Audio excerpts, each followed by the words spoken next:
Alors l'histoire de la biologie marine à La Rochelle, c'est quand même une longue histoire. Ça remonte même avant la création de l'université, donc création de l'université en 1993, et 10 ans avant, un petit peu moins, en 1984, il y a eu la création d'un laboratoire mixte entre le CNRS et l'IFREMER sur la commune de Loumeau, pas très loin d'ici. En fait, ça a longtemps été le seul laboratoire de recherche à La Rochelle. Il se fait que j'y ai fait ma thèse, que j'y ai été recruté comme chercheur CNRS, et qu'après quelques années passées au CNRS, la création de l'université, il y a eu des échanges entre les structures et j'ai été sollicité pour savoir si je ne voulais pas prendre un poste de professeur et participer à la structuration de la recherche. Donc voilà, historiquement, ça s'est fait comme ça. Donc je suis arrivé avec ma compétence. Évidemment, quand je suis venu, j'ai quitté le CNRS pour être recruté à l'université. L'idée, ce n'était pas simplement que je vienne professeur, c'était aussi dans une stratégie discutée avec l'IFREMER et le CNRS. L'idée étant de structurer et développer la recherche à La Rochelle sur un secteur assez légitime, on va dire, compte tenu de la position géographique et des filières professionnelles à La Rochelle. Voilà, donc c'est ce que j'ai fait. Assez rapidement, alors les 2 premières années, j'ai passé beaucoup de temps avec les enseignements, comme toujours, et puis assez rapidement derrière, je me suis engagé donc, dans un travail de recherche. J'ai pris la suite de Pierre Miramant à la direction du laboratoire de biologie d'environnement marin. Et puis en quelques années, on a réussi à en faire un laboratoire CNRS, à fusionner un certain nombre de laboratoires et à produire cette unité qui est LIANS, donc en 2008. Mais l'histoire a commencé en fait en 2002, lorsque j'ai pris la direction du labo. C'était une simple équipe d'accueil de l'université. En 2004, on a réussi, avec un travail assez intensif avec le CNRS, à devenir ce qu'on appelle une formation de recherche en évolution. Ça veut dire que le CNRS s'intéresse à l'unité et nous donne 2 ans pour faire quelque chose. Et 2 ans après, en 2004, on fusionnait avec le centre de recherche CNRS-IFREMER qui était à Loumeau pour faire un seul laboratoire qui était tripartite, IFREMER, CNRS et université. On a fonctionné comme ça pendant 2 ans. Et puis pendant ces 2 ans, on a travaillé et avec le CNRS, on s'est dit que ça avait du sens de créer une un laboratoire beaucoup plus pluridisciplinaire en fusionnant notamment avec la géographie, avec la géophysique et les biotechnologies. Voilà. Et c'est comme ça qu'est né en fait ce laboratoire qui a bénéficié en plus d'un concours de circonstances extrêmement intéressant parce qu'à la même période, le CNRS lui-même, en tant qu'organisme national de recherche, était en restructuration, était en train de créer son département environnement et développement durable, qui est un département pluridisciplinaire et qui avait toutes les peines du monde à s'imposer face aux autres départements disciplinaires. Et donc ils ont vu dans la démarche rochelaise une forme de nouveauté. Là, c'est vrai, on était vraiment dans une innovation assez de rupture à l'époque. Hein. Faire un labo pluridisciplinaire avec ce socle, c'était important. Ils ont vu une vitrine.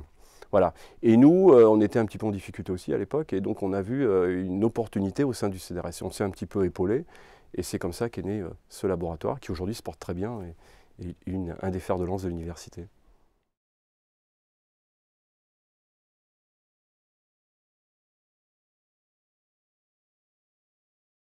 Alors, l'autonomie des universités, ça aussi, c'est une belle histoire. Alors, je dois dire d'abord, parce que ça compte, je fais partie des gens qui se sont beaucoup battus pour l'autonomie des universités. C'est quelque chose en laquelle je crois beaucoup.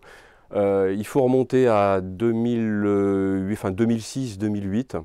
La loi sur l'autonomie des universités a été votée donc en 2007. Il y a eu une nouvelle élection pour la présidence de l'université en 2008. Donc moi, en 2006, je suis vice-président de l'université. On s'aperçoit que notre université est de petite taille. On n'avait que à peine plus de 6000 étudiants à l'époque. Et puis, depuis 2 ou 3 ans, on s'apercevait qu'on perdait beaucoup d'étudiants. Donc on avait un problème d'attractivité, de visibilité. Et finalement, on nous voyait plutôt comme une petite université de proximité qui faisait du premier cycle. Et puis derrière, finalement, je crois que ça n'intéressait pas grand monde.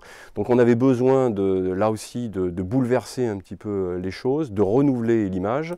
Et dans la mesure où, à titre personnel, j'étais très intéressé par l'autonomie, j'avais pas nécessairement à l'esprit à ce moment-là de postuler et de candidater à la présidence de l'université, mais le vote de la loi, les débats qui se sont mis en place m'ont fait prendre conscience avec tous les collègues qui m'entouraient à l'époque, qu'il y avait probablement là aussi une très bonne opportunité pour l'université de créer une rupture dans son image, c'est-à-dire laisser de côté cette petite université de proximité qui a des difficultés à se développer, et puis apporter une image renouvelée, d'audace, parce qu'il fallait quand même oser aller à l'autonomie. Même les grosses universités françaises se posaient des questions. Donc là, et donc c'est devenu le thème de ma campagne à l'élection de la présidence. Et donc il y a eu une vraie adhésion autour de ça. Même ceux qui étaient moyennement convaincus par l'autonomie, hein, on a bien compris que là, c'était l'opportunité de montrer qu'une petite université était réactive, dynamique et pouvait finalement s'imposer au même titre que les grosses universités. Et de fait, on s'est retrouvés à faire partie de la première vague d'universités, seulement 20 universités la première année qui se sont engagées. Voilà. Alors on était parti sur une mauvaise base, hein, parce que l'audit financier de l'université n'était pas bon du tout, mais à l'époque, le secrétaire général de l'époque, c'était Philippe Bézagu, et ses équipes avaient beaucoup travaillé, et pendant la durée de la campagne présidentielle de l'université, il avait fait avancer les choses, il répondait quasiment à 80% des attentes du passage à l'autonomie. Donc même si on n'avait pas été retenu, moi ça m'a donné des arguments, dès que j'ai été élu président, pour retourner voir le ministère et demander la réouverture de l'audit. Voilà. Ce qui a été fait, et très rapidement, ils se sont vu le travail qui avait été fait, et ils nous ont acceptés donc, dans cette première phase. Et je crois qu'après, on a fait la démonstration qu'il y avait plutôt une bonne gestion à l'université. Et là, du jour au lendemain, notre université n'était plus une université de proximité, c'était une université de petite taille, très dynamique, capable de se projeter sur les gros dossiers de l'époque. Donc là, il y a une rupture d'image importante. Et je pense que, je sais qu'il y a eu beaucoup de débats autour de l'autonomie, mais sincèrement, ça a été un élément de dynamisme et extraordinaire.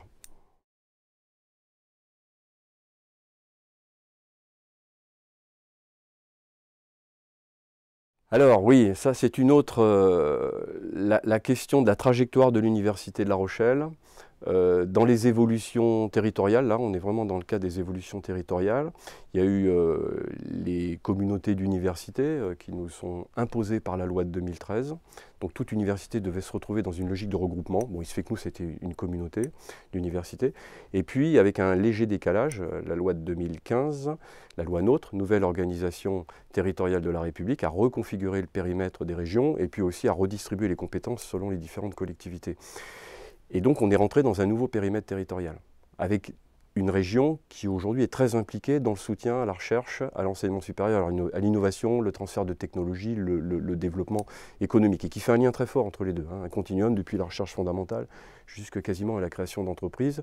Voilà. Et donc on se retrouve aujourd'hui dans un espace où il y a 6 universités, il y a une trentaine d'écoles d'ingénieurs et de management, hein, mais il y a 6 universités. Et une grande caractéristique de la région, c'est que 50% des forces de recherche et d'enseignement supérieur, c'est Bordeaux Métropole. Et 50%, c'est tout le reste de la région. Et La Rochelle, là-dedans, représente une part très faible. Donc, pour continuer sa trajectoire et à être ce qu'elle est, il est clair qu'elle ne peut pas rester ce qu'elle a toujours été. Elle doit s'adapter. Voilà. Et donc, cette trajectoire de l'université passe, et moi j'en suis convaincu.